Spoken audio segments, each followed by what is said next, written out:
Okay, can you all hear me? That's the first test of the night. Okay, it is now 4 o'clock, and I'd like to call the 2019 annual meeting to order. We'll give the last few more seconds to sit in. We are cozy tonight, so thank you for everybody who has made time this afternoon to come join us for the annual meeting. Obviously, when we're done, we're going to go straight to dinner. So the goal was to try to understand how many of y'all were going to be here tonight. So thank you for those of you who did RSVP. So it looks like we guessed about right. So I'm going to go ahead and get us started by way of paying tribute to the champions of 2018. And you can see there's a lot of you. So congratulations. No, I'm kidding. What I want to do is just leave this up here for a minute. I don't know if you can see it. I did my best to get as much of it on there. Again, there are so many of you.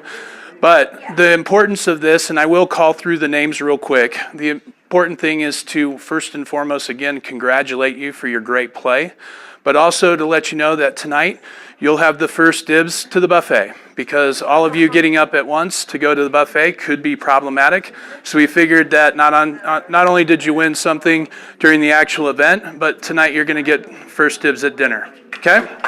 So congratulations. All right. Real quick. So, ladies first, as always. So, in the ladies member red flight, we have Ms. Cudworth and Ms. Van Lydegraaf.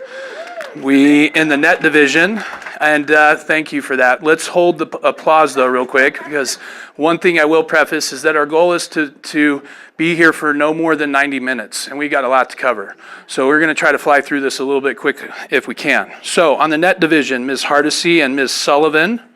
In the red flight, gross division, Ms. Stevenson and Ms. Havlicek.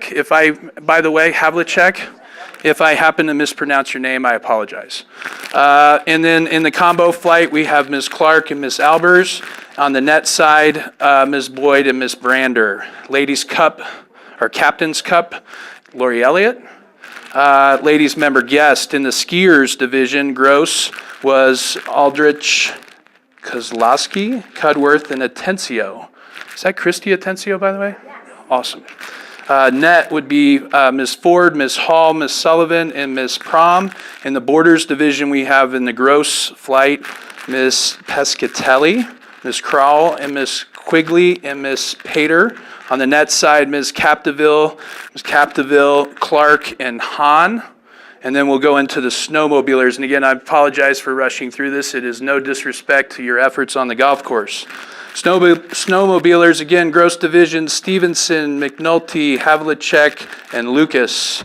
On the net side, Miss Cavilla? Okay, perfect. Ms. Fackelman, Ms. Berry, and Ms. Millet. Then we get over to the President's Cup. Brody Hammond, Travis Hansen, Bob Hullen, Morgan Moreno, and Phil Zive. And then on the Men's Club Championship, Flight 1, Dustin Hall. Flight 2, Colin Richardson. Flight 3, Gene Cudworth. Flight 4, Jose Del Real. And then Flight 5, Brad Henson. And then we go to the men's member guests, Mr. Clark and Mr. Clark. The first-year Link champions, Mr. Cannon, Mr. Lyons. Men's member, Mr. Patterson and Mr. Capurro. Then we get to the Senior Club Championship, Scott Orchard. We've got the Couples Club Championship here as Scott and Peggy Orchard. And in the net division, Lance and Tammy Van Lydegraaf. Again, if I've mentioned your name, that means you go up first when I say, come on, let's go have dinner when we're done. So now we're going to move over to the exciting parts. We're going to get the financial review out of the way. So I'd like to invite Mr. Hicks up. Mr. Van Lydegraaf. There was a ladies club champion. Yes. Okay. Hannah Serrano. Ms. Serrano, I apologize for leaving you off the list. Ms. Mitchell, again, congratulations. I apologize. I sorted through the annals of history here over the last year, and I apologize if I glossed over any of their past champions. So, with no further ado, Mr. Hicks will go through 2 quick slides to summarize our financial finish at the end of the year. Thank you, Mike. Everybody can hear me okay? Let's take this from you really quick. Can you hear me okay? Okay, great. So first of all, before we transfer over to the first slide, we're going to move into seeing the capital account. I'm going to try to briefly talk about, as I've done in the past when we've done these, is kind of talk about how we started the year with our cash accounts and what happened to us relative to income and expenses, and then obviously how we ended the year. So it's a lot. While we think of this large organization, I kind of relate it and ask you to relate it back to your own personal checking account. You know, you start at the beginning of the year, you have things that happen to you during the year, unexpected things, sometimes things you anticipate, and then how did you end the year? And obviously comparing how you started the year and how you ended the year. But before we do that, I do want to thank the Finance Committee. And this year we had, among others, but those that consistently attended were Roger Ashby, Ron Turner, Pam Hogan, Don Bernard, Bob Hullen, Mike Pettinari, and Dave Avasovic, and obviously the staff too. This is if you get a second, this is a great committee meeting to try to attend. We get into the weeds. Hopefully we're not going to do that. We can't really do that tonight, but we do get into the weeds of the organization during those meetings, and it's just very informative and can answer hopefully a lot of your questions. So the first slide that we're going to take a look at, if this works, is the capital account. Is that what that is? Yes. Perfect. So the capital account, one of the things that everybody is so sensitive, obviously, and should be, is our capital account. And the capital account is obviously an account that's designed to take care of the capital needs that we have for the organization. And we started the year at $52,500. And we had the revenue. We don't really have allocated funds that go directly into the capital account. And we'll talk about why in a second. So really, the only revenue that comes into the capital account right now are those proceeds that we've collected from the legacy dues and the transfer fees that we have put into place. And very fortunately, we have had people pay legacy dues and transfer fees certainly near the end of this year as they've joined. And that amount comes to about $35,000. The other sources that we are able to get capital account are when we sell capital. So when we sell vehicles or capital accounts, we sold a truck this year, that's what the other 8978 amounts to. So cash paid out for capital is obviously exactly that. And in this case, it's mostly for smaller capital repurchases and debt. We make monthly payments during the year. If you remember, we were able to acquire some large equipment that took care of the golf course, but we didn't pay cash for that. We ended up loaning and or leasing that. So the $69,000 is basically where that money went. So the decrease in the capital account for the year is $24,000. We ended the capital account at $27,500. We need to have more money in our capital account, okay? And in a recent board meeting, we allocated, along with a lot of other things, but we made the decision, I think it was 2%. We made the decision that from going forward, beginning in January, 2% of our gross membership dues will go directly into the capital account. We need to figure out ways to start refunding that capital account. Okay, so the next account for us is the operating account. Perfect, it's switched. So we started the year with the operating account at $318,000. So just again, picture all yourselves that you started 2018 with $317,000 in your cash account. Well done. And during the year, you're going to collect money. You're going to get payroll, and in our case, we get membership dues, and that for the year was just under $1.8 million, which is really nice. Our budget was a little bit more than that, and actually that 1.7 includes about $25,000. We messed up the timing when we raised the dues. We told you all we're going to raise the dues and then build you for it. We should have waited. We're having just good or bad, but we're having just recently some timing issues. We should have let you know, then waited 30 days, and then started to bill you. We just billed you. So we're going to look at how to refund you as we go forward, but that just small potatoes, that's $1.7 million, includes about $25,000 that we should have got later, but it's not a big deal. Other sources. So the other sources are money that we collect from the golf course, money we collect from the restaurant, And that's just income of 1.4 million. So the total revenue, the total that we got into our checking account was about 3.2 million, 3.3 million. Now we had cash that we pay out, so the organization has quite a bit in expenses. As an example, it costs about $900,000 for the year to run the golf course, just to run the golf course. And other expenses, we have payroll, we have running the golf course, we have administration fees, and that amounted to about 3.4 million. So again, your own checking account, you started the year at 300,000. You had money that came in, but then you had to write checks. And there were things that happened, like smaller pieces of equipment that needed to be refurbished, things that happened in the building that needed to be upgraded. But all of that amounted to 3.4 million. So during that year, during last year, our expenses exceeded our revenue by 152,000. So as we ended the year at $166,000, okay? So the most two important lines on this sheet are the bottom two, okay? We had expenses greater than our profit, greater than our revenue, of $152,000, and we only have $165,000 left in our operating account, okay? We cannot have another year where our expenses exceed our revenue by 152,000, because if you just see, you take the 165 minus the 152, now we're down to $10,000. We need to have more. So at the end of the year, we all asked for an operational assessment from each one of you. And that amount totals to about $110,000, okay?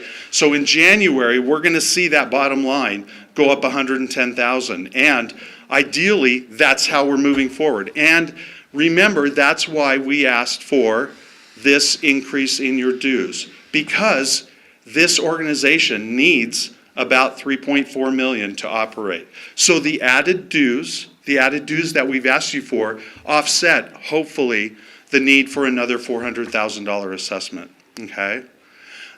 We're excited about that. I mean, Mike's excited, the board is really excited about the things that we're doing from an operational standpoint, what the strategic committee is doing, and how it's going to flow to the income statement. So I'm personally very excited about this upcoming year, being your treasurer, hopefully if they elect me again as treasurer. And I'm really excited about what we have ahead of us. And I hope you all as members, as really loyal, good, strong members, see the importance of membership, okay? Every member that we bring increases that income line. And that's what we need to do to continue to maintain the course in the way we need it, have a facility that we can be really proud of, and staff that we can refer our friends and neighbors to, okay? Any questions? Without getting too deep. Okay, yes, Mr. Van Leidegraaf. On the equipment that we purchased in 18 that you mentioned, we've retired the debt or whatever on that, there's still remaining debt on those obligations? Yes, there is. So we're still making 2 or 3. I'd have to, exactly, because Lance, some of them have various terms. So, but again, it's nothing. Look, your board and your finance committee are so tight on this place. The only thing that we really got pushed for last year, and I think it was a really good move, is the golf course. We came in a little bit over we came in over budget on the golf course on what we had planned. And again, equipment improvements, but I think it's really paid off. I think our members are now out there going, wow, this course is probably, I've heard many times, this course is in the best shape it's been in years, and that's the reason. And for us, you sometimes just need to go and say, wow, this is what it's going to take dollar-wise to maintain the course it is. One more question, because Mike says we have 90 slides, and I thought we'd only be here an hour. We'll go here, sorry. I attended a board meeting in August or September, and you yourself reported out to the board at that time that you're in what you kind of called financial challenges or difficulty. So we knew this in the third quarter. Why didn't we communicate more to the board or to the membership? So no, that's a really good question. I hope the answer, first of all, is answered by exactly what you see. Okay, so looking ahead, we're starting to see, wow, we've got to really, and we're doing this every month, even from last year. We're kind of looking at our budget, we're looking at what's going on, and the need, look, the desire not to increase dues, but the flat out need to increase dues. And to go back to your question, by us reporting out to the board meeting, I'll be honest, our board feels we're letting our membership know.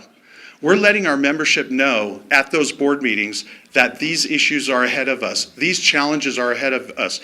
We are in no way trying to hide anything. We're here at the board meetings explaining what's going on. We expect our members to be there.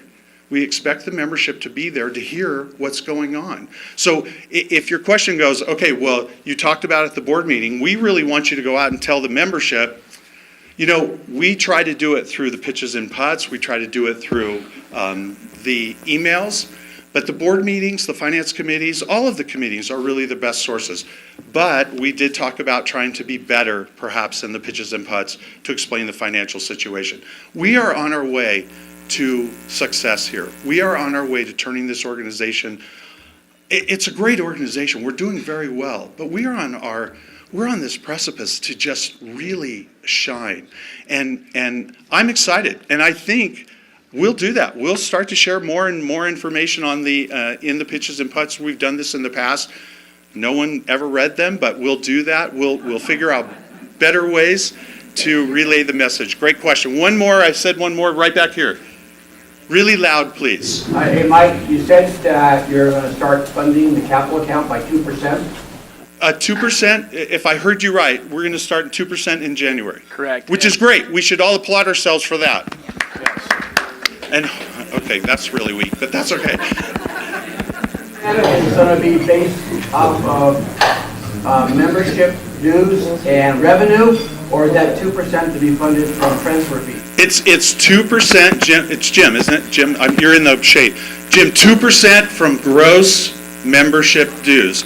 So back, I just talked about 1.7 million, just take 2% of that number, and hopefully, at the end of the year, we shall see 2% of that number being added to the capital account, and if it's not, then you're all going to be challenged to bring a noose and string me up, okay? Thank you, everybody, for your time. Thank you, Mike. And Jim, I'll add one more layer to, Jim, can you hear me in the back? One more thing, and I think you asked this question, I'm not sure if everyone can hear you, but it's the 2% of the dues as well as the initiation fees. So initiation fees collected for new membership sales also 100% go to that capital account. And that is also something new. So that should contribute another significant chunk to that. So now moving forward, we're going to go to the next phase of this presentation. I'd like to invite up James Hardesty, past president of the club, who will lead us through this portion of today's annual meeting. Thanks, Justice. Thanks.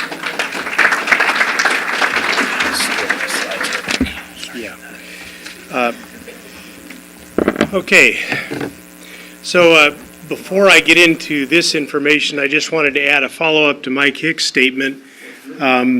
You will recall that in October, November, and December, the club conducted town hall meetings. All of those town hall meetings were recorded, just as this annual meeting is being recorded. And all of those town hall meetings, the recordings of those, are on the club's website. So back in October, when the issues surrounding financials and other issues were of concern, the board had asked that the Strategic Planning Committee asked that this 3 town hall group of sessions be presented and that they be recorded. So there is quite a bit of information to assist in understanding the financial situation of the club from the presentation that Mike Sizemore made in October and the financial statements that had been supplied during that presentation and in that PowerPoint. So, in December of last year, we offered a PowerPoint, or I did, that explained to you the structure of the Strategic Planning Committee and its activities, and we have been pretty busy since that time, and so this is our opportunity to share that with you, but so have you, because we're going to get into the membership survey results tonight. And also, I want to say this now and then repeat it again. All of the membership survey results are on the club's website starting tomorrow morning, including every comment that was made. There was a couple of comments that were a little salty, but the committee made the decision to publish everything. So if you have about 3 hours and a half, you are welcome to look at all of the results and all of the comments. And we'll get into that in just a minute. One of the things that we talked about in the November presentation was an outstanding presentation, in my opinion, by Rick Felling. As you'll recall, Rick is a recently retired member of the State Engineer's Office, State Water Engineer's Office, and he made what I think is probably the most thorough and understandable discussion of our water rights at the November Town Hall meeting. Interestingly, and I don't know if this is accurate or not, but I believe the number is about 54% of the respondents of this club represented to the committee that you understand our water rights. For the board after board after board that has dealt with this issue, that's rather surprising because going back to the time I was on the board, it is a challenging subject matter. But Rick has done a terrific job of dealing with that and explaining it. But what's important is this. Since that November meeting, Rick, Mike Sizemore, Keith, and Randy Jacoby have spent hours, and I mean hours, of time meeting with the State Engineer's Office, TUMWA, and a whole bunch of other sources to better clarify our water rights. The committee, the Strategic Planning Committee, felt that this issue had to be the highest priority for the club. Why? Because if in fact there are unused excess water rights, it is a potential for a major capital contribution to this club. And we're going to present to you those results. And as a result of the committee's meeting on January 15th, we have enough information to adopt a water resource management plan for Hidden Valley Country Club, which I'm going to describe to you as soon as Rick offers some information. This club owes Mr. Felling a tremendous thanks and gratitude for his extraordinary work and expertise in this area. So I'd like to introduce Rick, and he's going to introduce some current information from his findings about the water rights. Rick?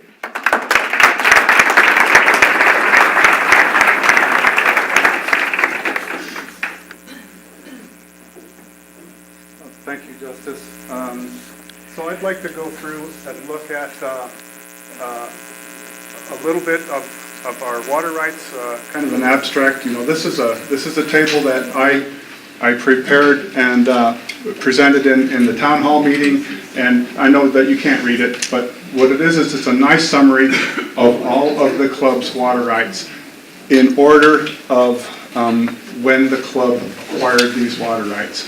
And they're grouped by they're grouped by the type of water right. And all the information that one needs to understand our water rights is pretty much on here. So the top one, this is the Steamboat Creek right. It's diverted from right out here next to the fire department. The next one is the Boynton Slough right. Then the 2 groundwater rights, and at the end are actually 3 of our Truckee River rights. And these are the oldest rights, but we acquired them in 1970. And there's a lot of information on here. When we acquired these rights, are they certificated? How many acre feet of water are involved? How many acres do they irrigate? And the diversion rate, how much water can we take at any point in time? This is a really great summary, and if you don't have this, I would encourage you to go and download the presentation, just to at least grab this spreadsheet, because this is very useful. So this is a place of use map, and this is the Boynton Slough water right. This is the primary right that the golf course uses along with the Truckee River right to irrigate the golf course. This water right irrigates 258 acres. Now, the golf course is 203 acres. That's our property boundary. That's everything that the course owns, 203 acres. So this is an old right when we owned more land, and it was certificated to irrigate 258 acres. And it irrigates every single square inch of this golf course. And this is the one we use, the one with the Truckee River right to irrigate the golf course. This is the place of use of both the Steamboat Creek right, that we don't really use very much of because it's poor quality, and the Truckee River right. This is 137 acres, and this is tees, greens, and fairways. It also irrigates the driving range, this land out front, but it doesn't irrigate much of the rough. And this place of use, 137 acres, and like I said, the entire golf course property is 203 acres, but the playing part of the golf course is in the neighborhood of 260 acres. This is the place of use of the groundwater right. This water right irrigates property border to border, 203 acres. We got a decision from the state engineer that said that this groundwater right is supplemental to the Steamboat Creek right. That's the first thing it's supplemental to. And what that means is, if it's the same place of use, it's supplemental to it, but if it extends outside of it, then by definition, it's a standalone groundwater right. And it can be separated and sold and used anywhere in the Truckee Meadows. So it's a separate water source, it's a separate category that has much more value than supplemental water. And in order to figure out how many acres of this groundwater can be separated as standalone, you take one water right and you put it on top of another water right. So this greenish color here, that is our Steamboat Creek right, and the yellow is our groundwater right. And where the groundwater is present but there's no Steamboat Creek right, that is standalone groundwater. And where you have them both, then they're supplemental. And that is the supplemental part, tees, greens, fairways, practice range. And the standalone is really the area between the holes. That's where our current rough is, or bare desert areas, and that kind of thing. And the clubhouse, and the shop. So what we were told is that we could separate this area in yellow from the supplemental area and sell it separately. So I went through an exercise and I measured in Google Earth all of these yellow areas to see how many acres there are that we could separate. Now there are some areas that we can't separate, and those are areas, for instance, that don't get any water anyway, like the clubhouse, and any other areas like the cart path, ponds that need to have water in them that you couldn't ever strip anyway because they're always going to have water, and found that there were 49 acres, and this is going to be plus or minus a couple of acre feet because this isn't a professional survey, but it's going to be very, very close. 49 acres of standalone groundwater that we could strip and sell. Now, we have, our duty is 4 acre feet per acre. That's our duty of our groundwater. So 49 times 4 is 196 acre feet of standalone groundwater that we could strip and sell legally, subject to any potential protests that anybody can protest any action of the state engineer, but this shouldn't have much of a problem. Water rights in the Truckee Meadows, Steamboat Creek rights, I understand, are selling for $7,500 an acre foot. Groundwater, I understand, is going to sell for somewhere between $7,500 an acre foot, or perhaps $12,000 to $15,000 an acre foot. This is just what I've heard.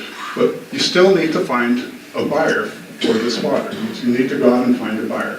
But that's where we are. We have identified almost 200 acre feet of standalone groundwater that we could potentially sell. Supplemental water could also be sold, but that's not being discussed at this point in time. And the Truckee River rights, the 210 acre feet, are most senior right. The Truckee River rights, it's diverted from downtown, goes through Virginia Lake, and ends up in the Boynton Slough where we divert it with our Boynton Slough right.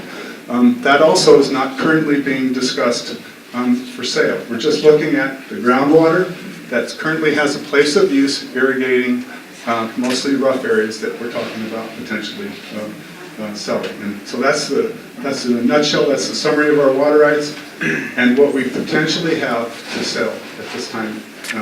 And that's where we are. Rick, could you?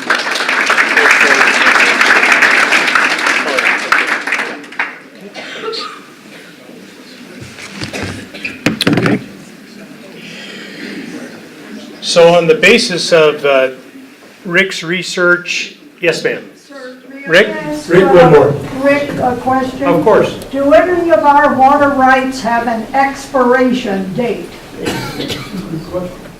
No, they don't have an expiration date. All of our rights except for our groundwater, all of our water rights except for our groundwater are certificated, and they're also surface water rights. So they can't be forfeit, they can't be canceled, they can only be abandoned. So all of our surface water rights cannot be touched. Our groundwater rights are just permits, they're not certificated. And even though Nevada has a use it or lose it clause for groundwater, we do use groundwater. And so long as we keep using some groundwater, we're safe from any cancellation. And I got that directly from the state engineer last month. We're not under a microscope and we're not at risk of losing our groundwater because we're not using all of it. That said, once we've made the case that we are looking to separate some standalone groundwater, we need to be careful that when we do it, we go ahead and just try to get it all done so that none of that is subject to what we call a partial cancellation. The state engineer hardly ever does that, but we just need to be careful. Thank you. Any other questions for Rick before he sits down? All right. So thank you, Rick. And by the way, I'd also like to thank Danielle Felling, his daughter.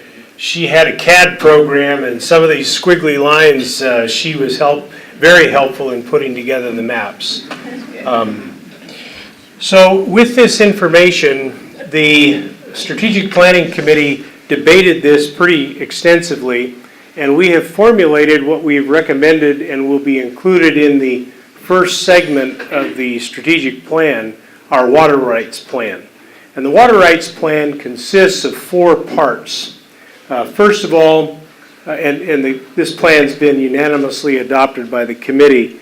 The first component of it is that with the assistance of Mr. Felling, the committee has identified approximately 196 acre feet of groundwater that can be stripped, is the term, from existing water rights and sold.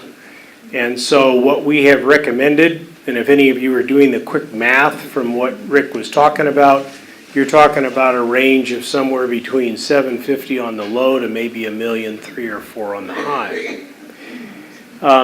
So the board has recommended that it continue to investigate buyers and brokers who engage in this business to better understand valuations, costs, and fees. And we'll get into that in just a minute. The second component of the plan is to continue to rely on the Boynton rights as our primary water source.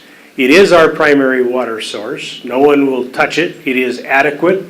And quite frankly, if you'll recall the presentation that Rick made in November, it is frankly adequate even in most of the drought years, all but one, I think, in a 15-year period.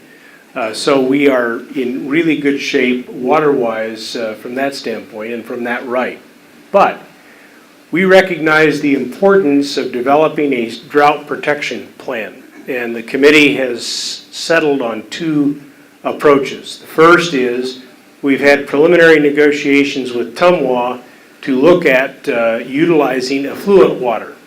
Now, before anybody reacts negatively, it turns out that the water quality of the effluent water is better than some of the water quality we have here. And so negotiations have been undertaken and meetings are taking place to determine what those costs may be, what we may be able to transfer, and what we may be able to accomplish through the use of effluent.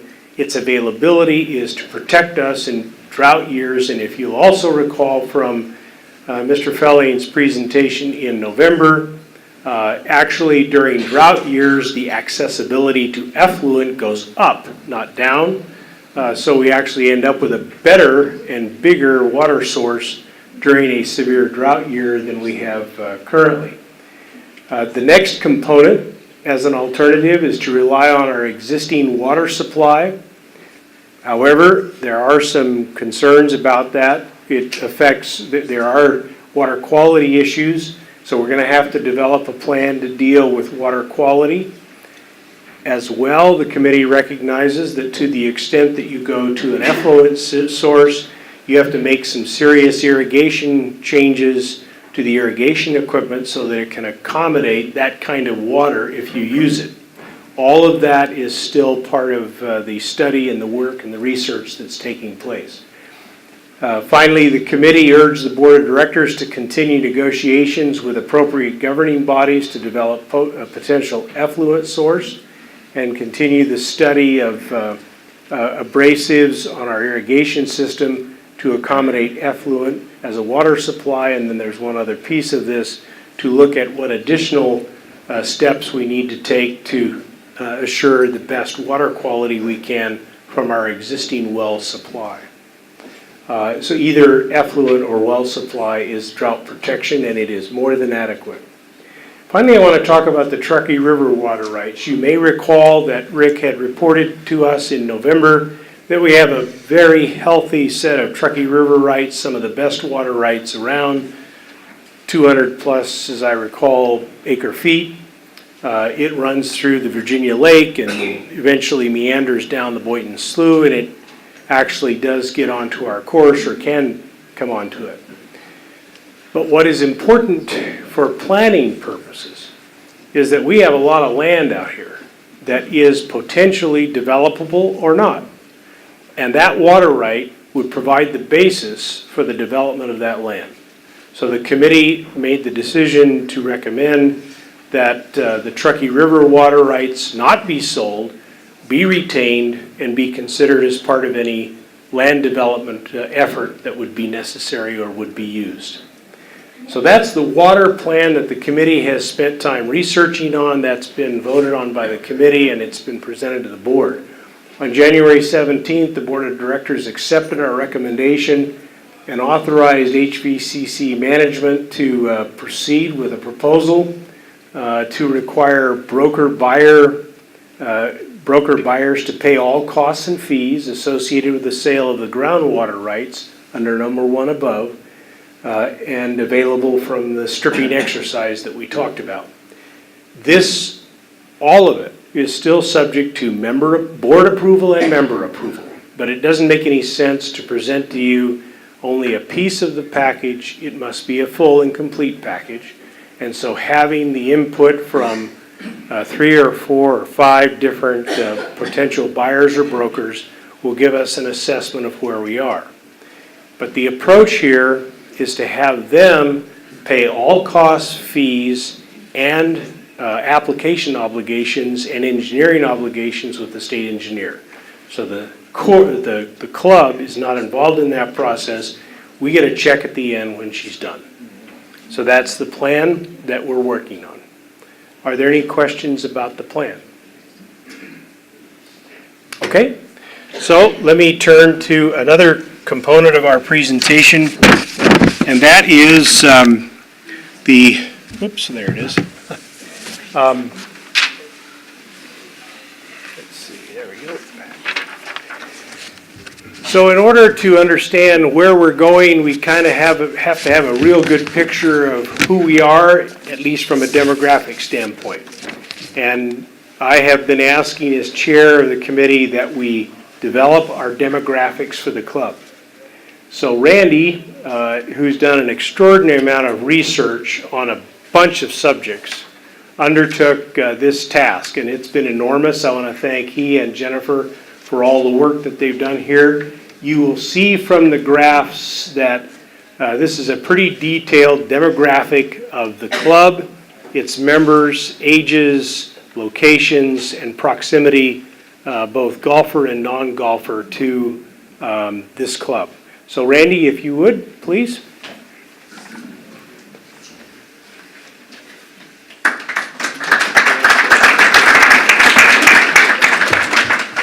How do I advance the slides? Here, just press this on the right.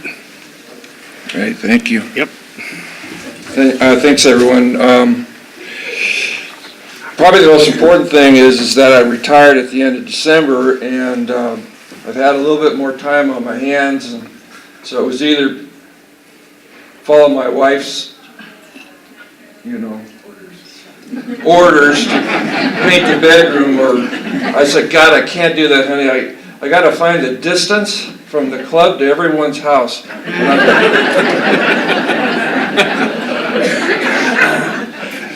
Just kind of historically, I wrote a little something down because I think it's important to kind of think about how we got here with our strategic planning committee.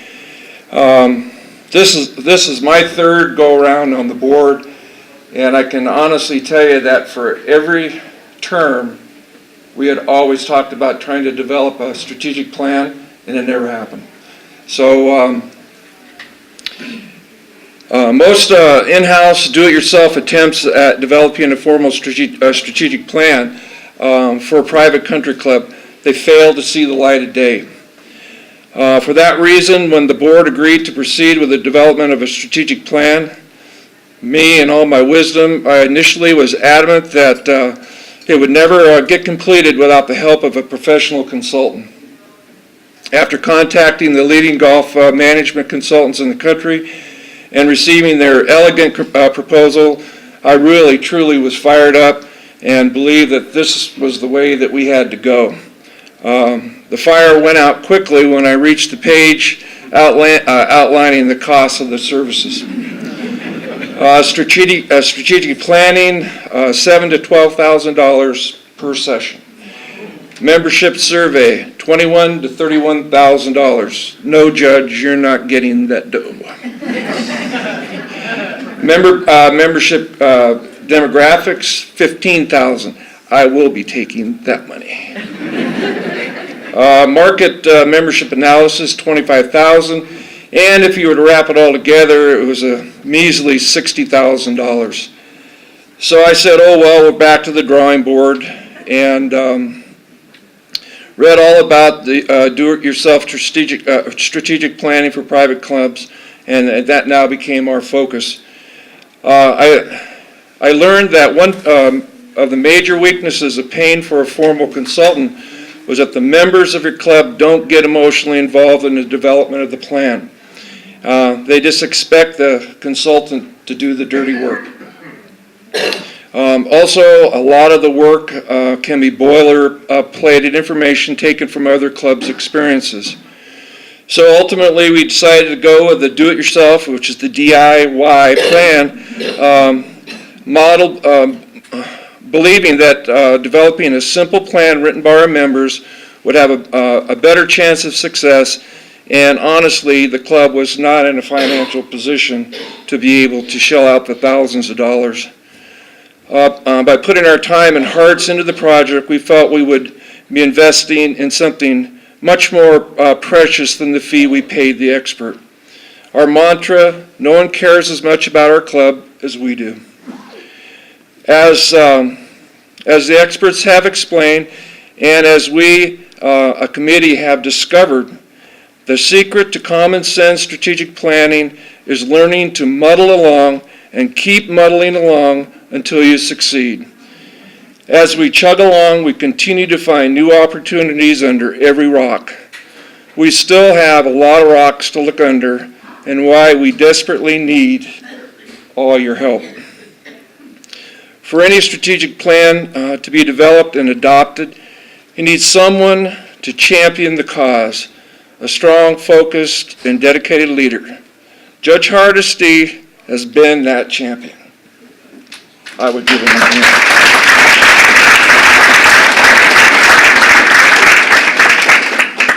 And practically speaking, he also has the legal power to decree the death penalty upon any member found impeding the strategic process. Then lastly, Judge, just remember that without that intelligent, visionary, and committed to success strategic committee behind you, you'd still be trying to figure out if Hidden Valley is a country club or a golf club. Sorry, Judge. So they just threw this at me, and so I am no expert at this. These are just some things that I tried to fiddle around with and see if I can do them.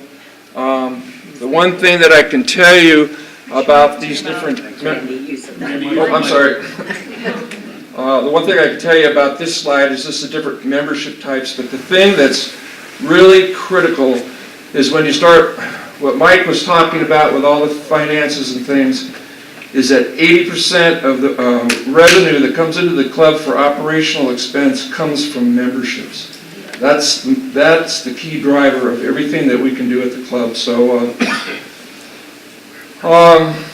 I broke and this is just kind of my Mickey Mouse idea looking at a demographic study. If you really want to do a demographic study, it gets super detailed. I just took a couple of points, but I think that however it hit me, it probably will hit you, and it just makes you ask, logical questions of what do these bars mean. So I broke them up into two groups. One group is for the golfers, and the other is for the non-golfing group. When you look at membership age, I don't think, no one's surprised by the fact that we do have an aging membership, and but for me, I think that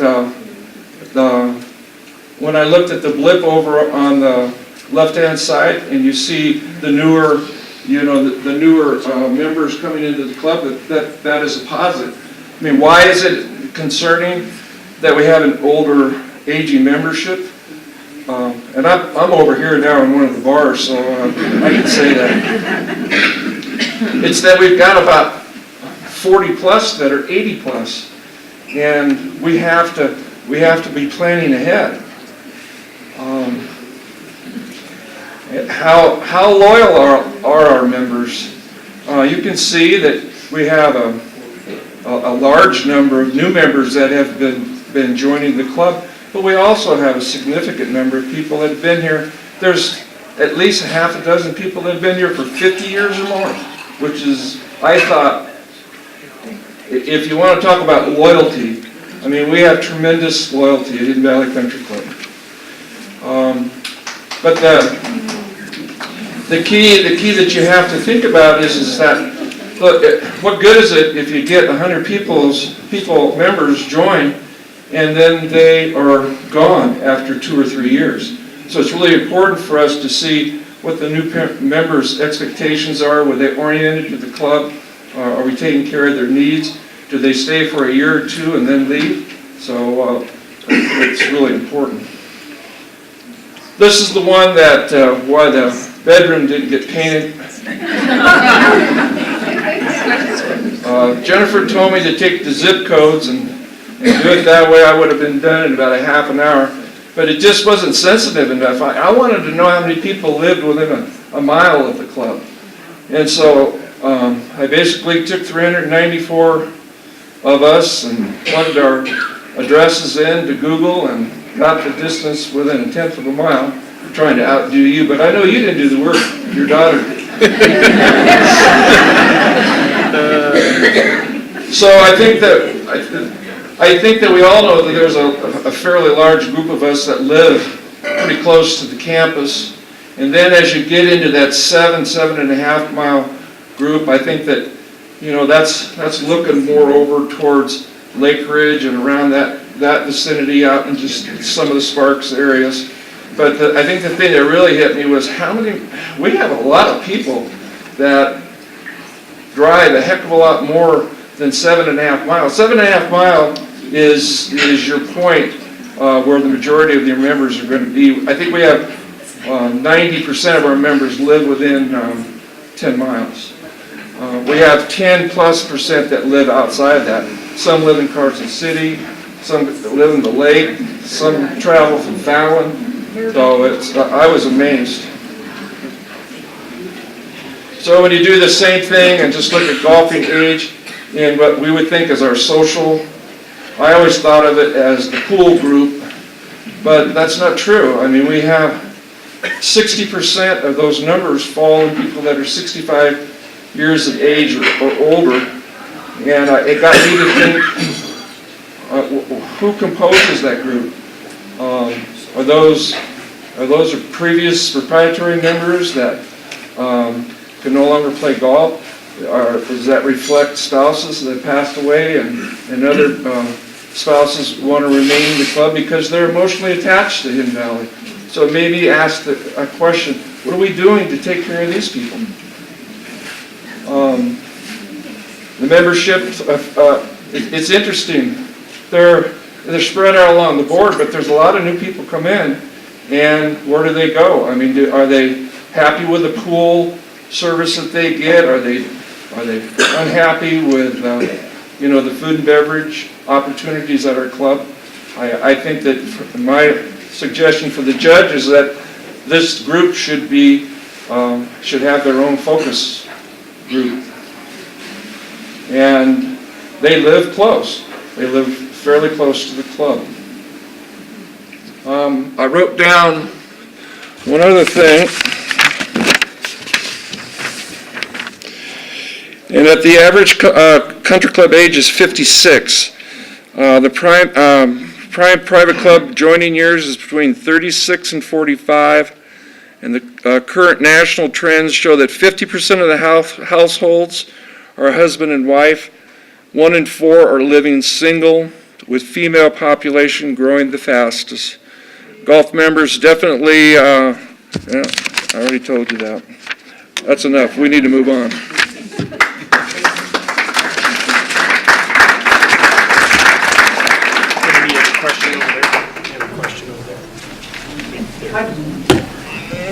Yes. I'd just like to make a comment. I belong to a country club down in LA for over 40 years. And through all those years, our average age was over 70. And we've done a lot of traveling across the United States in our motorhome, and we've gone to most of them have been private country clubs. And every one of the ones that we stopped at are having the same discussion as we are having, that our age and we have to have younger members. It has been a constant theme from the time I joined 40-some years ago in every country club that we're no different than every other country club. We've got to keep getting the younger members to keep rotating the older guys out. Just letting you know that the numbers that you're seeing are not unusual. It's all a theme all the way across the United States. Okay. Well done. Okay, any other questions for Randy? All right. Let me begin this by first mentioning the professional consultant that Randy was talking about is Ray Ferrara of the Ferrara Company, not Greg Ferraro, the political consultant. This company specializes in professional consulting. And one of the things that was important for the committee's consideration is obviously club participation. The consultant projects that the average participation in club surveys is 40 to 50%. An extraordinary amount would be maybe 60%. So I'd like to share with you what you all did, which is really quite impressive. First, let me repeat what I had indicated to you before, that this is on the Country Club's website, my bad. And this is the page that you'll see, and this is the tab on which you'll click. So that tab is the My Club tab, and once you click on it, you'll see just below it Member Survey. And once you click on Member Survey, this is what pops up, Survey Summary. And there are a whole series of pages that show you the results of the survey that you took. And when you get to the bottom of those, you click on comments, and then you can access all the comments that were made in that section. So for example, in the first section, there were 55 comments to this section. So you can click on all 55 comments and see what people had to say. So let me give you some statistics about how we did. First of all, 280 of our members, that includes golf and non-golf members, participated in the survey.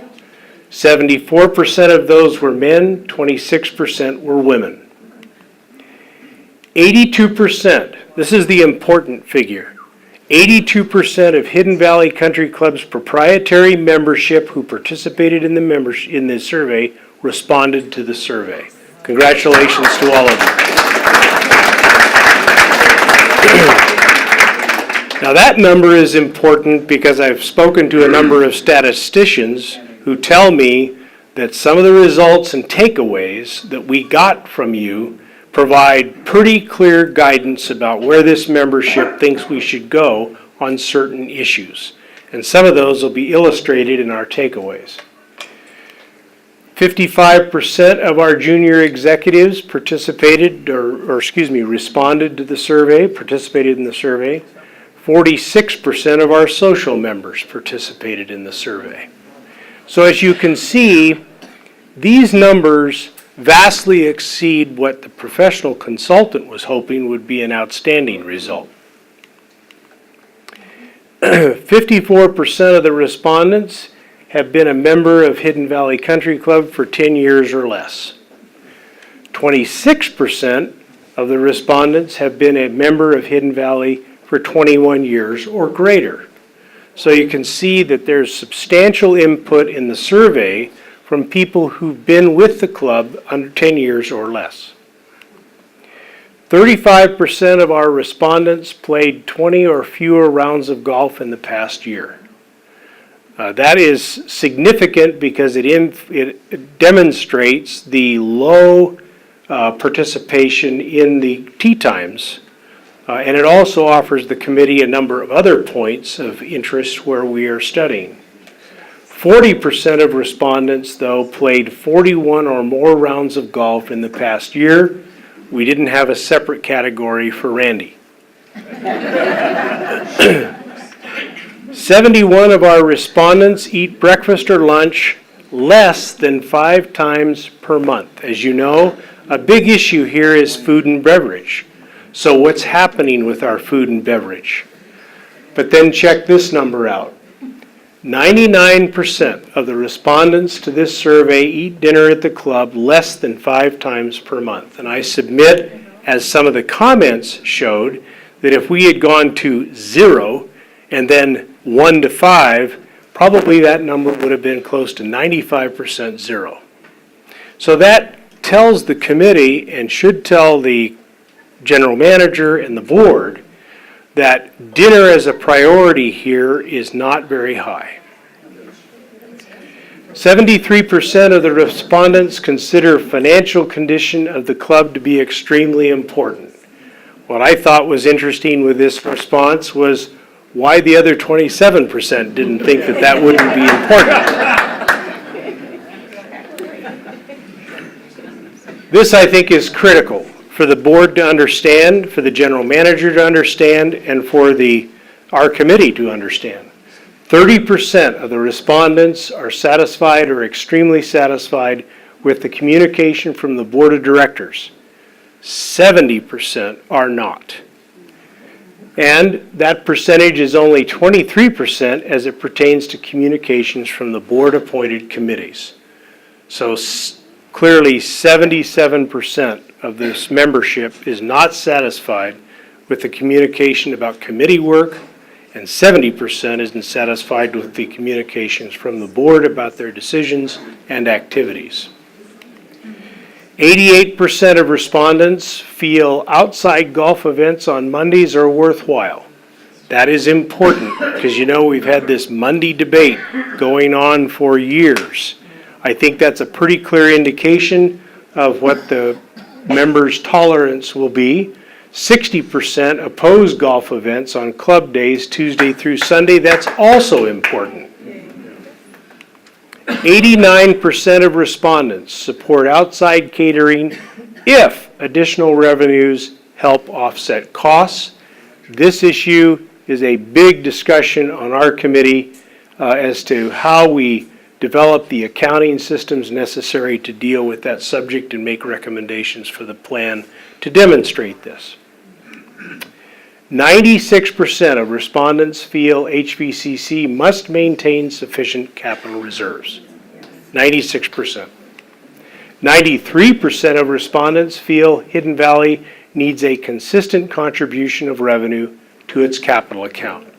And hopefully the steps that we're taking, both with respect to the water rights as well as the budget issues you heard earlier, that process will be starting. 56% of respondents believe that current dues are adequate to maintain the current level of services expected by the membership. Now, I respect people's views about this because there can be different points of view about whether our costs are reasonable, whether our costs represent good or bad management. All of those are legitimate concerns. But what I do think is important is this one. 80% of respondents, 80% of our membership recognize that an increase in member services will result in an increase in member dues. 54% understand the ownership and use of our club's water rights, so I thank Mr. Felling for that.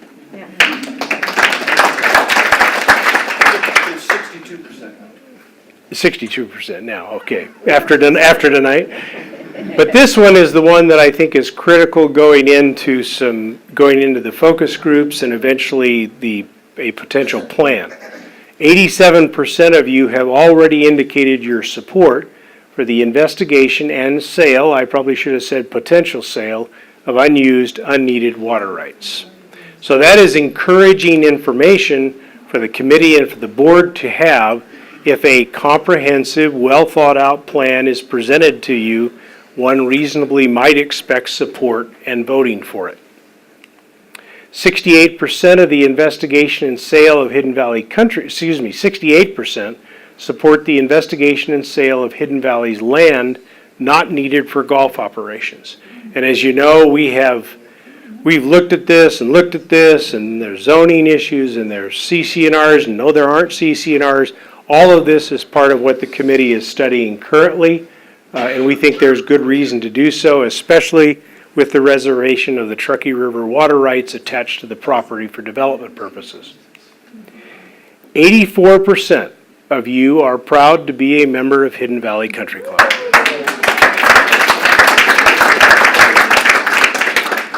And 81% of you consider yourselves to be good ambassadors for Hidden Valley Country Club. No, I'm not surprised I'm a little bit surprised at this one because I'd received a number of emails from you all indicating when I had confronted you with this subject on December 7th about you need to be a good ambassador because it's your business. And people sent me emails saying, I'm trying to be a good ambassador, Jim. So I was pleased to see that, frankly, most people have thought about this, and that's a good sign. But here's the point about this. The proof's in the pudding, because if you aren't in either one of these categories, we need to address those concerns. But more importantly, this is what is going to drive the effort to get new membership in this club.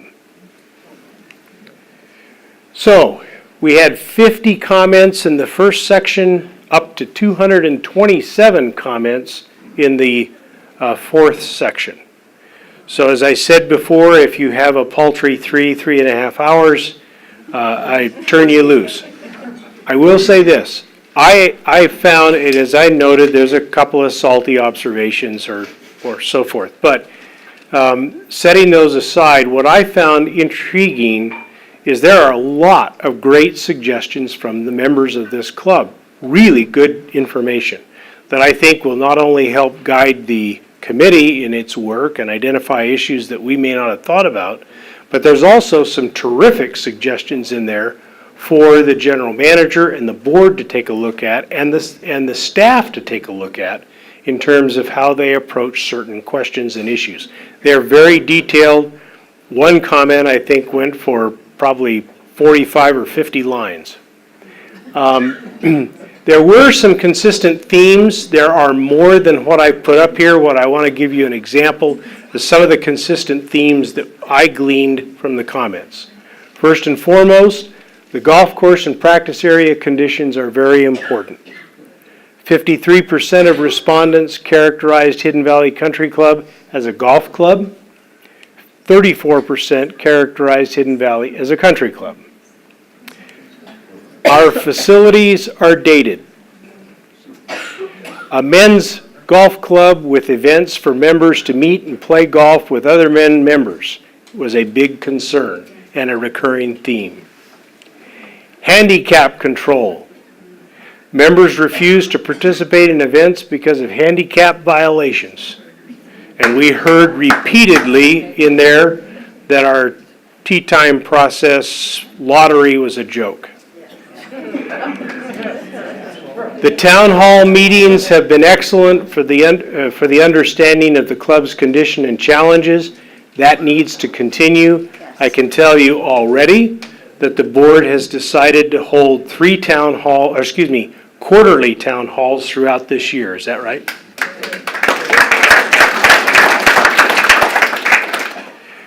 When respondents were asked to offer suggestions for the Strategic Planning Committee to study, one response said it all. Everything, down to the last detail. So now it's on to the focus groups. And as I explained to you in December, we're going to start the focus group process. And here's how she's going to work. We're going to bring in 60 of you over the course of about 5 evenings. That'll be 300 of our potential members. We recognize we got snowbirds, we got others who may not be able to attend. We're going to bring 60 of you in here. We're going to divide you up into 4 groups of 15. The group session will be led by a member of the Strategic Planning Committee. About 10 or 15 minutes of that will be to share additional information with you about some of the things that we're working on. And the remaining 45 minutes of an hour, that's all you have to invest, of an hour, will be spent to get your thoughts, your suggestions, and your input about what we should be doing. We hope to start this in the 3rd week of February, continue it through the end of March, and we hope to be done with all the focus groups by the end of March and start drafting the plan. Liza? Jim, how are you going to select the 60 members, and is it going to go between social, proprietary, non-proprietary, or what's the process? The process will cover everybody. The process is going to cover everybody, every membership, every proprietary, and every significant other or spouse of a proprietary. And we believe that based on the survey turnouts, if we get 300 people to attend a focus group, we'll be doing pretty well. So we're going to over-invite. We'll ask you to RSVP for one of these evenings, and then we'll take that count. And if we have to move some people, we will. If we end up that we're too low, we'll try to fill them in. But essentially, we have about 537 people that we're going to ask to attend, and I think if we get 300, that's more than the survey responses.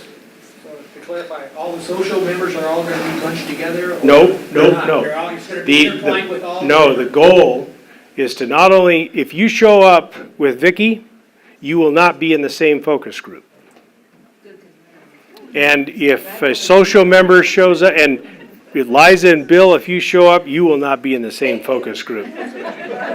But what we are trying to do, we have several goals here in mind, and one of our goals is to put you in a room with 15 people, many of whom you've never met before and haven't talked to before.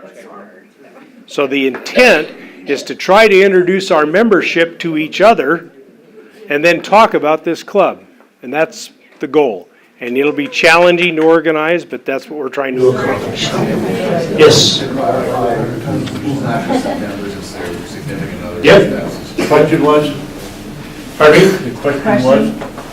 The question was, it includes significant others or spouses? I said yes. Yeah. That's the panoply of 537 people roughly. Okay, so embracing Hidden Valley's culture of positive change, which is where I think we're trying to head. Mike? Yes. Thank you, Justice. Yes. Thank you. Yes, and again, thanks to everyone who participates in our committee meetings and the board process, those of you who've participated in the past.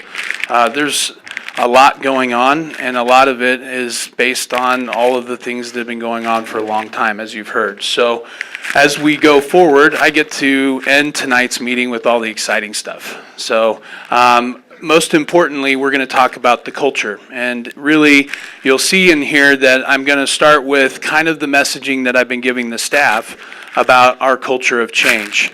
And so I decided you all have been looking at a lot of black and white and numbers, so I get to put a lot of pictures up for you today.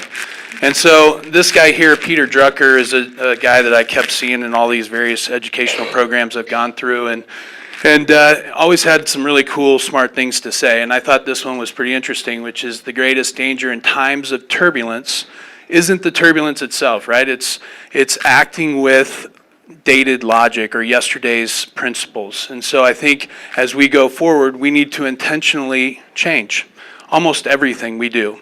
And so for those of you who don't necessarily know who Peter is, I put a little snapshot from Wikipedia, very trusted source. And obviously, he's largely credited for being the founder of modern management and modern management principles. And so again, he always has a lot of cool things to say. Another person who has a lot of cool things to say is Socrates, and as my friends Bill and Ted call him, Socrates. But the secret of change is to focus all of your energy not on fighting the old, but on building the new. Because in my 100+ days here, I've gotten a heavy education about the past. Heavy. And thank you, by the way. It's been helpful. But only enough to make sure that I can recognize it when I'm looking through the review mirror to make sure that we don't do it again. Not necessarily to focus on it because our time and energy right now needs to be focused on the future. So I was going to read this out loud, but these slides, by the way, will be embedded in the video, so you can read this yourself. But I think this is a very powerful statement over here on the right.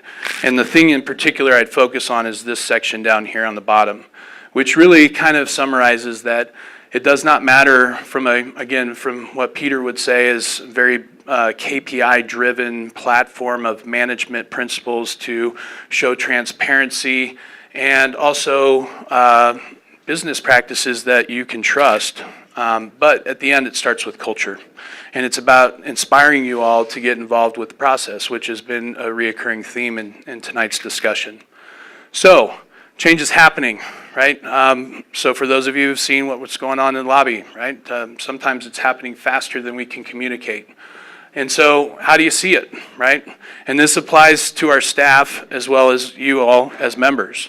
And so I challenge our staff to not necessarily look at change as challenge ahead, but more as a fresh start, an opportunity to take the experiences you've had here and build something that works sustainably and that you enjoy, so that we can create a different type of culture, right? But the toughest part of change is it's super messy, literally and figuratively. This picture here is from today. And one of the things that I keep telling people as we talk through this process, right, is that sometimes you don't know what's behind the wall until you knock it down. And today was a perfect example, because when we knocked the wall down, we discovered there's actually two walls.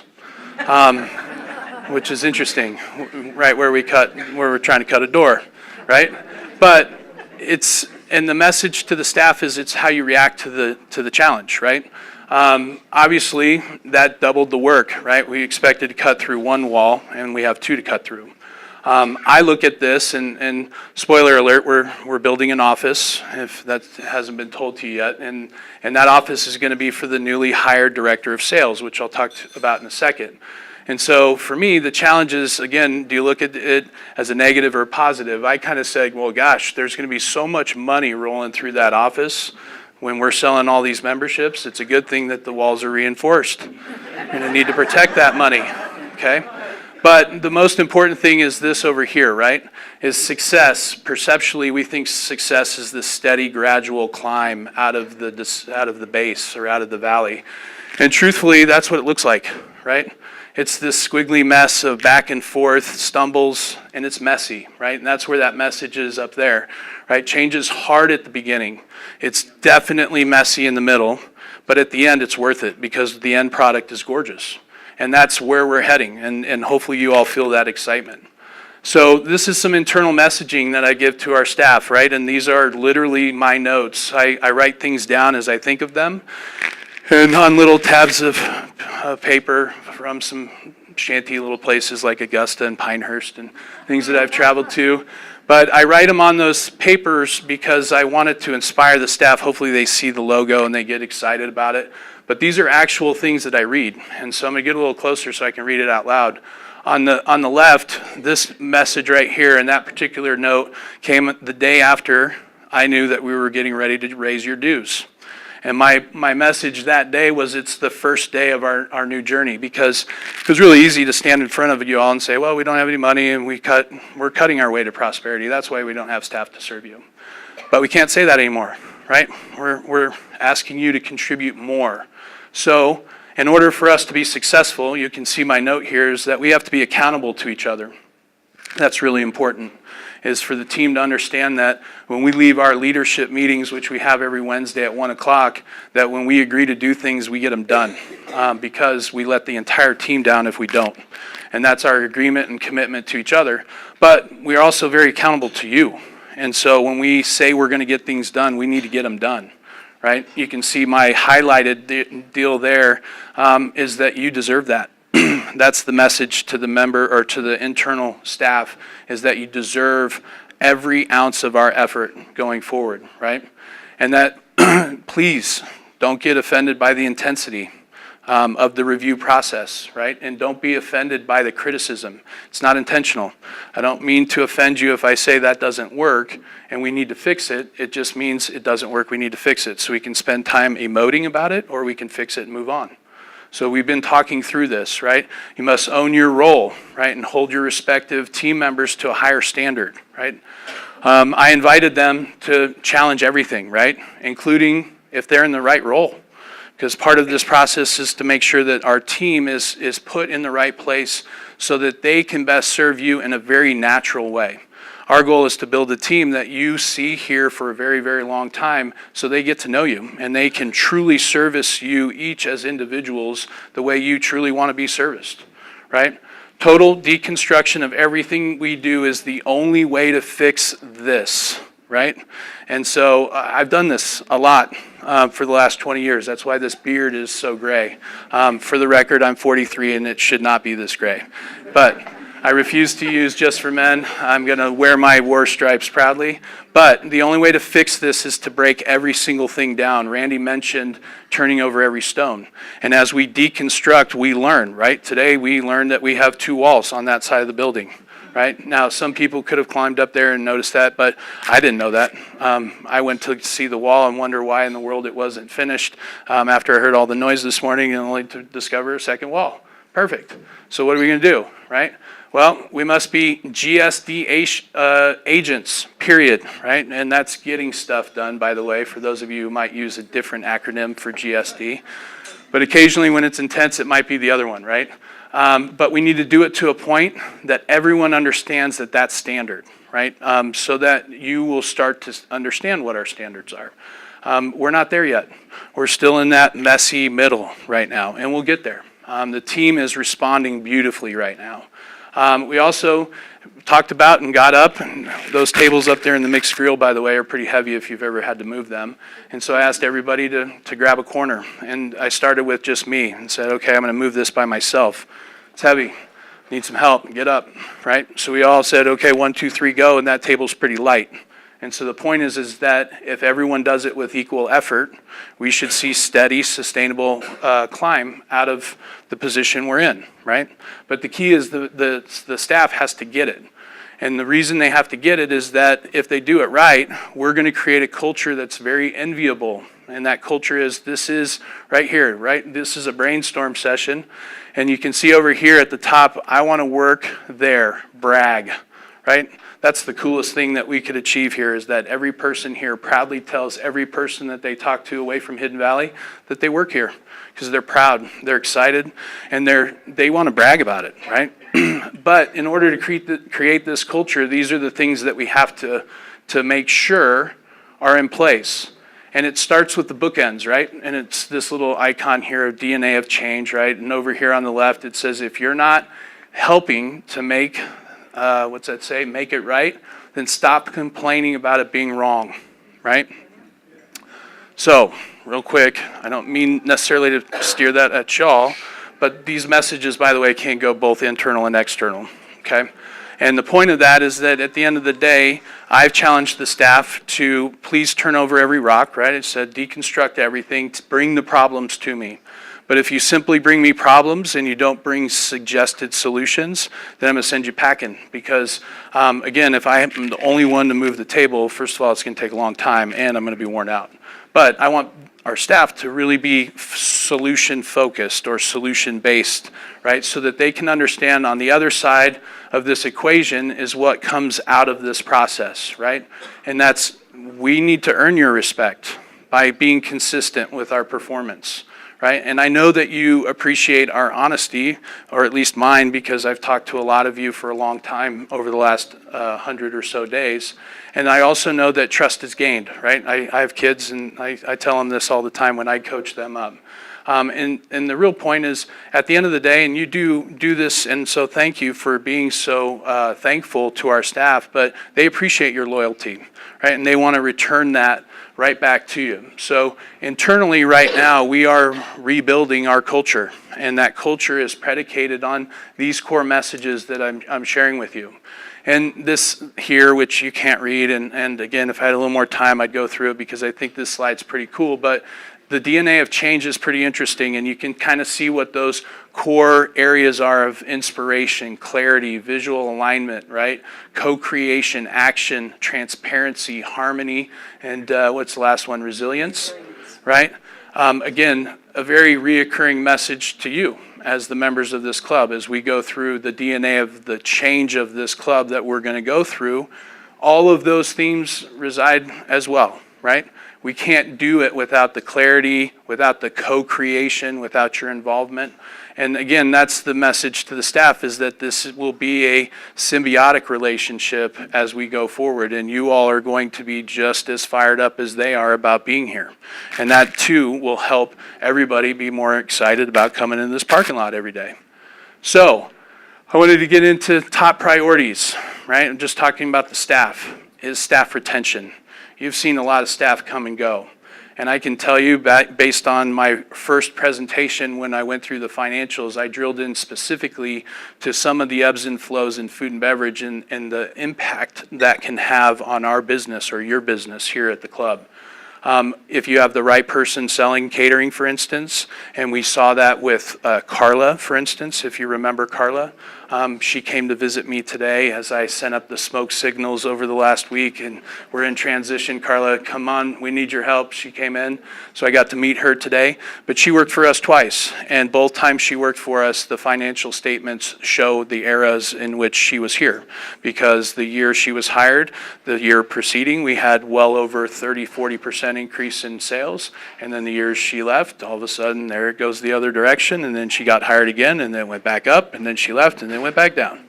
So top priority is retaining the key staff, right? And so staff retention program will be focused on identifying new ways to reward and recognize our staff for their excellent contributions to the club.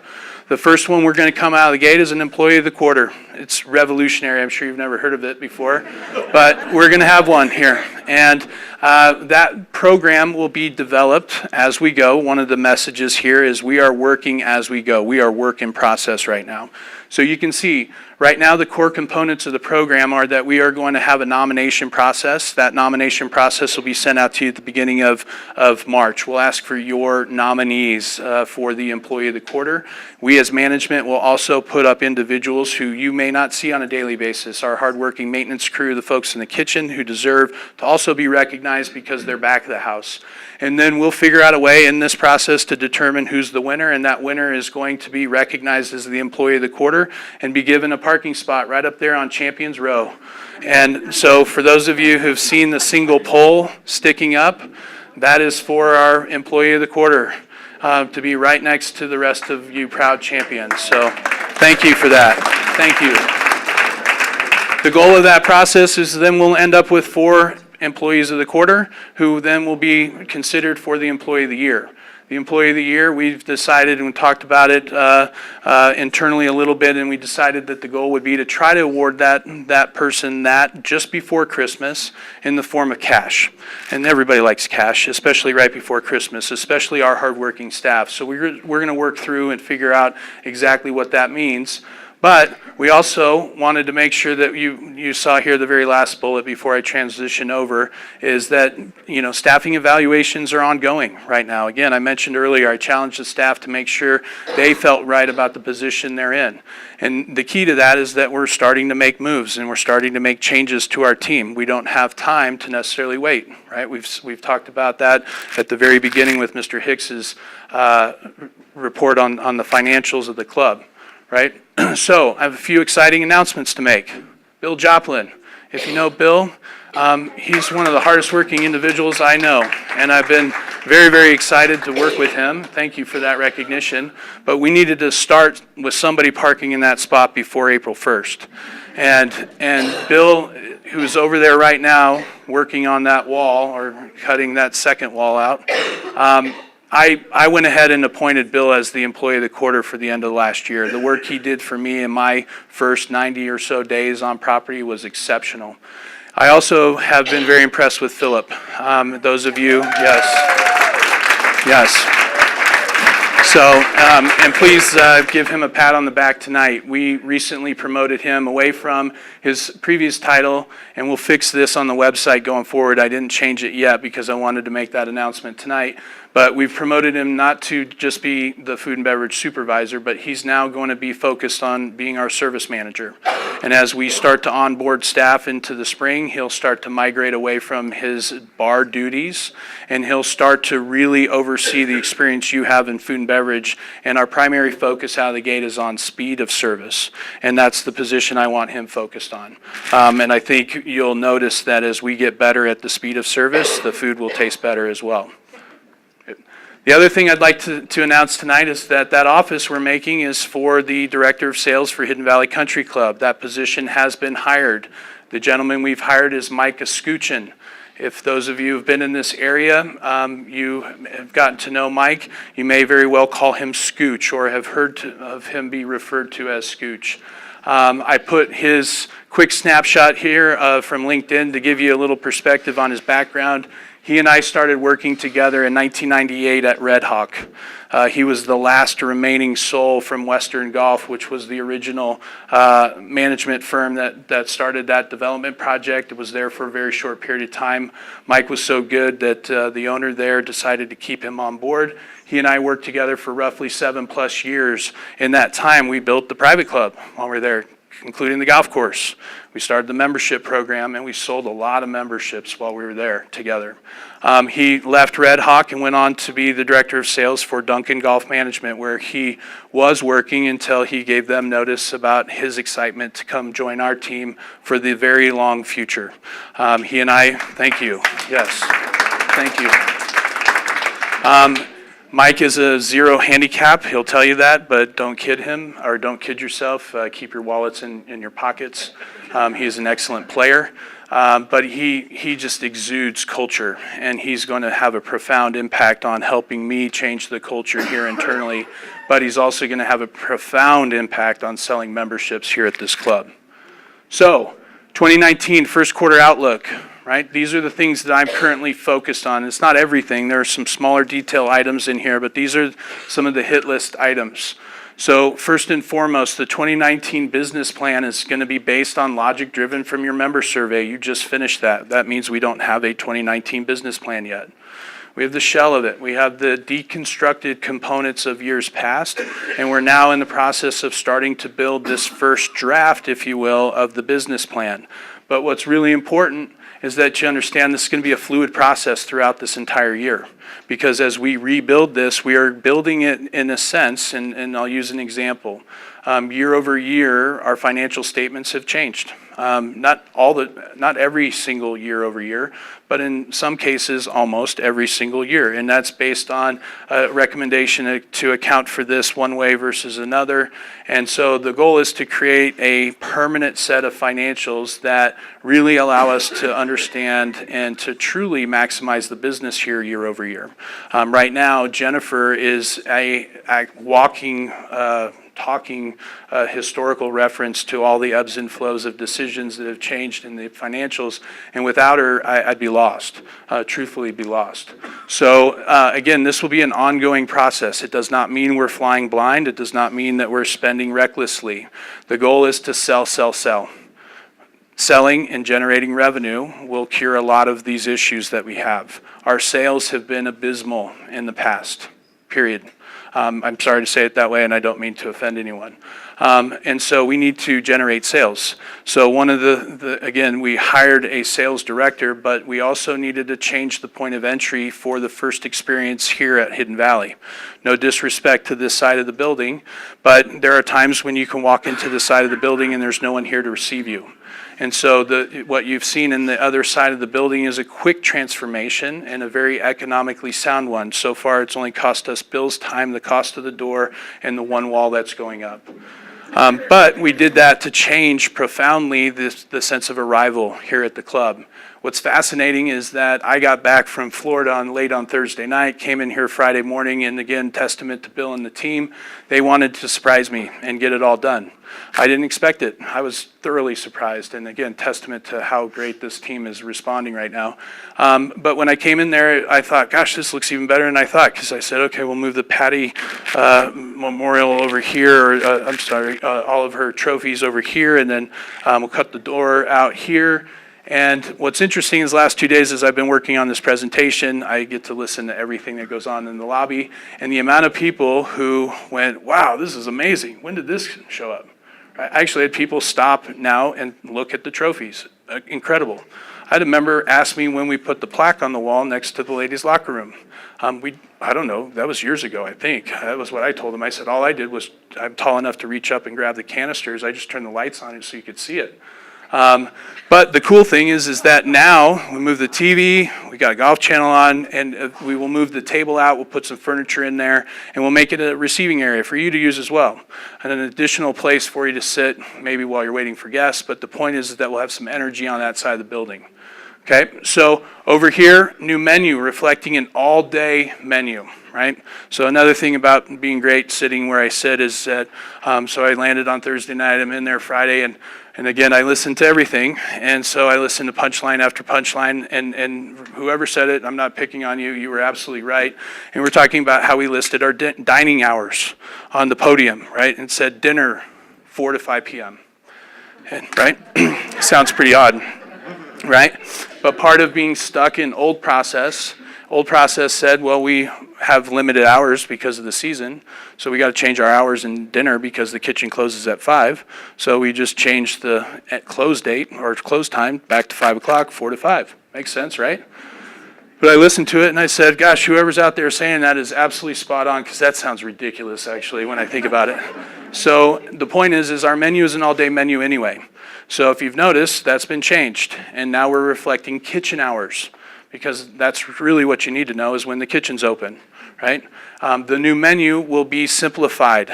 It will be very focused on breakfast and lunch. We saw there 99% of you said that you're really not that interested in dinner, right? So we're gonna have an all-day menu that will reflect kitchen hours and bar hours that changes seasonally, right? We're gonna reestablish the Men's Golf Association. That process is underway as we speak. We're reestablishing the handicap committee. And the point was, I didn't want to say establish. These are things that used to exist. We need to figure out why they stopped existing and put them back in place. And again, that work is underway. One thing that hasn't been mentioned here, but if you were at any of the other town hall meetings, we made a comment that we were looking at the logo.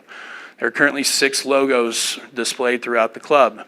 We spent a tremendous amount of time with the Strategic Planning Committee, John Giusti, board member, his brother, graphic designer extraordinaire. And we have presented a final logo concept, and we're in the process of application testing. Application testing means that we're actually having it stitched so that it looks right. The people I'm working with are thanking me for doing that. They said, you're one of the few. Most people actually rebrand, create a new logo, they launch it, tell everybody about it, and then they try to get shirts made and realize that it doesn't stitch. So luckily we're not making that mistake, right? Staffing changes to enhance your experience here at the club. I just talked about a couple of those.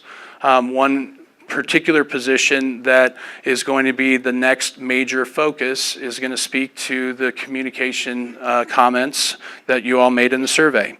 We need to get better and find a way to properly communicate everything to you. And when I look at our communicative platforms like our website and Facebook, and I look at how we promote our events, right? All of that deconstructing has been underway for about the last 2 months, up to and including us challenging our software providers to get better and give us better resources. Pitches and Putts, it's great. It's been around for a long time. We'll probably never lose that name, but call it Shell might change. Today, in a modern club, that Pitches and Putts might best look like a blog, a daily blog, where I jump on every morning and tell you all what I'm working on, where the chef gets on and talks about the special of the day. Part of communication, I will tell you, every club I've been at, right, communication's been an issue. And I will tell you, communication and food and beverage are tied together because of one common denominator, and that's each and every one of you are individuals and you see it and taste it differently. You want your information differently as well. Some of you like push notifications, some of you don't. We've been emailing you a lot lately. Those of you who don't like it, probably inside you're going, yeah, stop emailing me. Some of you like that. Some of you want a place where you can go pull information. So we've got to find somebody, either on our team or find that next new addition to be somebody who's a communications expert and has the ability to not only change our current program and take it to a modern level, but also be much better at creating our promotions so that they speak a little bit better to the events and make them a little more attractive for you to come. So the other thing here to list is cell tower. So the cell tower, we're digging into that. Their team at Verizon is new as well. So the individuals who brokered that deal on their behalf are no longer around. I'm brand new. So we are learning a lot. We have received $1,000 from them, which is basically their payment to exercise their lease. The construction of the tower is scheduled to begin in March. We are looking to meet with them and get more details right now. The one thing that came up at one of the town hall meetings was the suggestion to explore a longer term purchase of that lease, and that too is being reviewed. I want to make sure whoever brought that up last time doesn't think that that was neglected. That's being reviewed. Okay, the last one here. Pursue the potential buyer based on what was discussed from Rick and Justice Hardesty's presentation. The board has asked me to go out and to start that process. Again, to stress that when I do this, it's going to be very clear that the club will not bear any costs whatsoever. The proposals have to come back for consideration that demonstrate that whomever is going to engage in this is going to pay all fees associated. And again, those fees will be paid through the sale process. And again, there will be no monies from the club up front. The last thing I put on here in green was, again, I'll provide you a status report on these topics in the next town hall meeting, which will be in early April. I will simply take this slide and give you an update. That's how this process will go in these quarterly updates. We'll kind of revert back to the things that we said, hey, we were working on these things, and I'll give you a status report. Hopefully you don't have to wait until April. You'll see most of these things in play, and you'll get more real-time notification, but we will address these things in these quarterly town halls going forward, okay? So now we're here to the end. I talked about all the internal stuff, right? And now this is really the external. message to you, the member, the owner of the oldest member or private member-owned club in the state of Nevada. It's pretty cool, by the way. I literally tell every person I can that, by the way. So, and if you aren't, you should. But I love this particular slide, right? And it's an homage to the crazy ones, right? And I'm going to let you just read that if you can. If you can't in the back, I'll read it out loud. But it says, here's to the crazy ones, the misfits, the rebels, the troublemakers, the roundheads in the square holes, the ones who see things differently. I can't see that. They're not found on, or fond on rules, and they have no respect for the status quo. You can quote them, disagree with them, glorify or vilify them.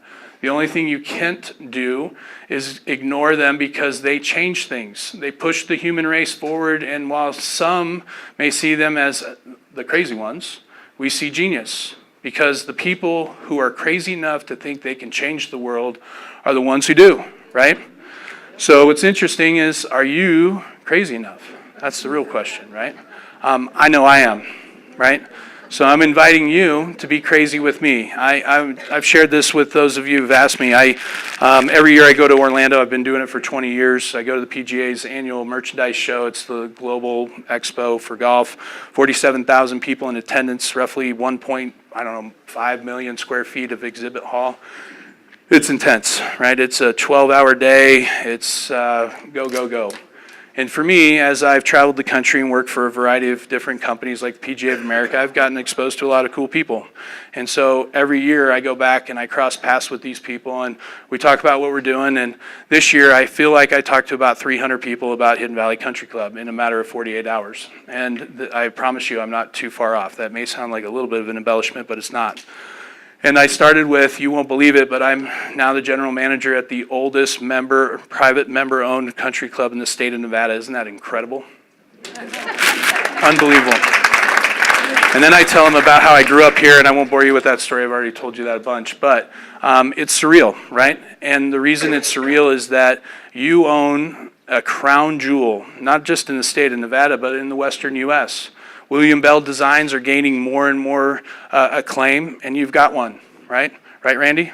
It's incredible, right? And the only thing at this point, right, based on our survey process, which I don't necessarily think this is true anymore, is to identify who we are. I think this process has done that. I think the statistics that Justice Hardesty went through, the reason I put the PowerPoint together in true black and white is I told him when we reviewed it yesterday, is that the numbers come through, they're black and white.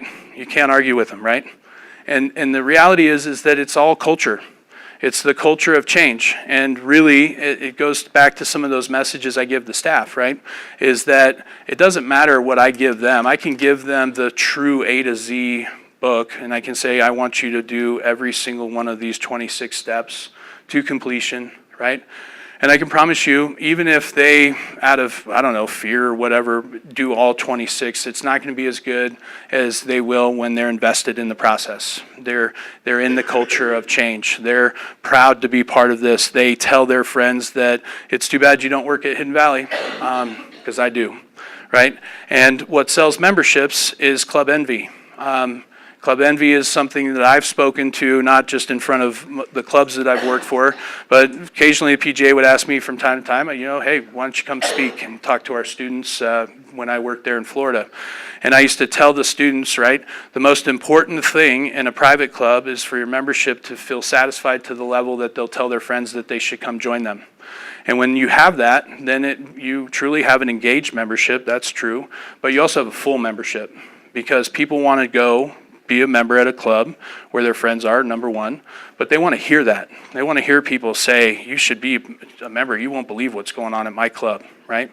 So when we host member guests, for instance, the guests you bring, I've told the staff, every club I've been at, the goal is you sell at least one membership to a guest in the field. If you didn't, it's a failure, right? The experience should be so profound that the person in their 2.5 days playing here should go, gosh, I wish I had this. And at the end of it, they just have such elation and jubilation of their experience. They walk right in with a check and they join, right? I had a 5-year run. I worked at Barton Creek Country Club in Austin, Texas for roughly almost 6 years. My first task, for instance, as an example, was to redirect and recreate the men's member guest there. That club is very, very tradition rich with Texas football, and we went for it. And in the first year, we sold it out. It hadn't been sold out in 10 years, and that was a cool accomplishment. The last year, that right as I left, it sold out in 18 minutes, 96 teams. Right? And that happened because of the experience they had, but they bought in, right? And they bought into the culture of change before they saw it. And they bought into the fact that you might run into your lobby and see dust and holes in the wall without hearing about it. That's that squiggly line I showed on our progression to success. The message to the staff is that we're going to work hard, right? And I want you to understand that it's okay to make mistakes. The thing that I'll have issue with is if you don't work hard or if you don't acknowledge the mistake you made, right? It's important that we learn from it. But it's also important that as we leave tonight, that we understand that this place is pretty amazing, right? And I think about the bones of this place and the core staff that we have. Our issues, today was a perfect example. It was gorgeous outside. Right? We have an issue right now. We heard about it, T-sheets, joke, right? I used lots of comments about the lottery system. We're working to fix that, right? This was week 4 of practice. Today was nice. Some of you came in and actually said it worked. It's working, right? What also worked was we did more breakfast business and lunch business today than we've done any day in the month of January. Now, it was gorgeous, and you all wanted to play at the same time, which is where the issue comes in. But the point of it is thank you. Thank you for coming in before and staying after, right? That's that noise that I hear in that lobby of you having a blast in the bar, right? Because if a new prospect walked in, they'd go, gosh, this place has got a lot of energy. There's a lot going on, and listen to all those people having a blast in there, right? And so as I leave tonight, I challenge you to be an agent of change, right? I challenge you to find reasons to come here and maybe not talk about all the things that you think should be fixed, right? Let me worry about that, right? If you have someone who wants to talk to you about that, direct them my way. Chances are I'm in process at some level, right? But things like, if Ron Turner's in the room, I talked to Ron, we're going to create a weekly coffee club, right? And all we're going to do is talk about sports. That's the only rule, right? And if you saw, I put a whiteboard in there. And if you're confident enough in your declarations in that coffee meeting, put your pick up, right? Super Bowl's coming. So Ron is asked to be called Ron the Left-Handed Hammer Turner, and he's going to put up his pick for the Super Bowl, right?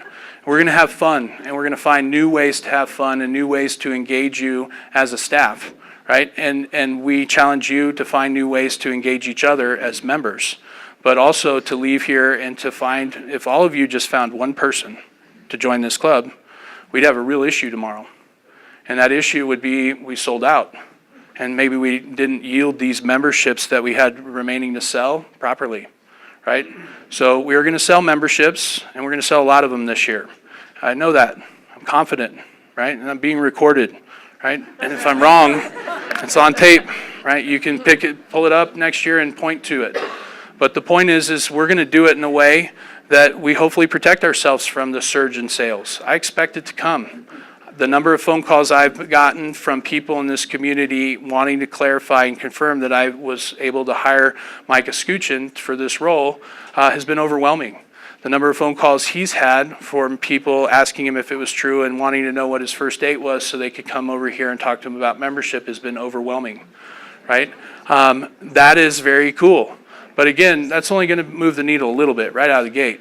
You all could move the needle a lot by way of literally going and finding just that one person today and telling them, hey, get in now, right? That's really the sales pitch, because the end goal, and this is where I leave you, everything we've talked about is about you being the owner of this asset, right? And part of you being the owner of this asset over years and years of really survival has left you with some tough terms, right? It's back to that turbulence, right? We're not going to use dated or yesterday's logic to fight our way through it. But when we look at that turbulence, right, we can understand that we can sell our way out of it. And that's how we're going to do it tonight. Or I'm sorry, do it this year. But we're going to sell memberships in blocks of 10, right? So right now, there are 10 memberships for sale for $2,500. So if those of you are sitting here inspired tonight and you can't think of that one person, I hope number 11 isn't too late. Because number 11, it's going to be 5,000. And number 21, it's going to be 7,500. Whoops. And the point is, and this is where I'm leaving you, is that we're restoring the value of your ownership, right? And that's how you get repaid for your contributions in this club, right? Is for you to own something that actually has tangible value, right? It didn't when it was zero, right? Any questions before we go to dinner? Okay, thank you all for coming tonight. Oop, I got one question. Oop. Everything you've given us so far tonight has been... Hang on one second, everybody. It's been a great presentation. It's been very generic. In past annual meetings, it's been very detailed about what has gone on in the past year. Correct. So we've now just hired a director of sales. Correct. And so my question is, what is our membership now? How many did we get during the year? How many did we lose of all the different levels? It's Sure. like, so how are we going to know if this person really is doing their job? So you can go to my presentation that's filmed. I went through all of that back in early November. I literally went through all of that. So you can use that. And it hasn't changed since then? Well, it's changed minor. We've had a few reductions, very minor, negligible. Going forward, you'll see more of that detailed. We didn't want to do that tonight. Thank you all. Past champions, you're up first. Hang on one second. Hang on. Everybody hear me. This is the most important thing. The meeting is not adjourned, right? I apologize. This is very important. So if I could, everyone who's coming this way, please come back. This is a very technical thing that I need to say, and I need to make sure that you understand this. And again, this would have been the biggest whiff of tonight. So Justice, I apologize. You were probably worried about me. Okay, this one right here. For those of you standing in front, Bill, if you don't mind popping aside, that's it for now, except, okay? Except that this meeting is not adjourned, it's continued. And it's continued for a reason. By the bylaws, we must have the annual meeting between December 1st and the end of January. In that meeting, we must announce the election and the electing and announcing of the new directors. Part of that original message out of the gate, yes, we have made a mess of these technicalities. I almost just did it again. And if you're if you're confused as who the author of the mess is, it's me. Okay?